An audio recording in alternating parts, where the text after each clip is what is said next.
You probably have many, but maybe can you share like one or two memorable stories that stick out of your mind from flying the Harrier? The ones that stick out in my mind are invariably the ones that where something goes disastrously wrong.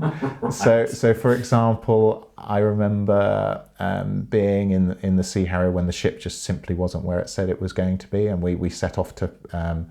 It was in the Mediterranean, very what I would call a gloopy day, dusty, really low visibility, and we were practicing emission control. So we weren't allowed to emit on any either radio or radar within 50 miles of the ship, which on those days, the ship's team need to be on their game and be exactly where they've said they were, and they weren't.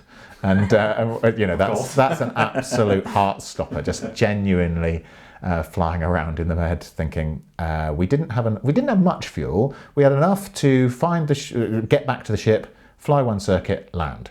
The fact that the ship is not there has raised the ante somewhat, and we luckily, this was purely by chance, as we turned to try and set up on a merchant vessel that we'd seen coming. Okay. There was a dirty great tanker or something that we'd seen at like 20 miles, and I said to the formation leader, it's our only hope. Let's go and land on that. And as we split up to get spacing to land on that ship, number 3 saw the aircraft carrier purely by chance. Wow. And that saved our bacon. So that those sorts of things were few and far between, but they did used to focus the mind. Absolutely. And there are other times,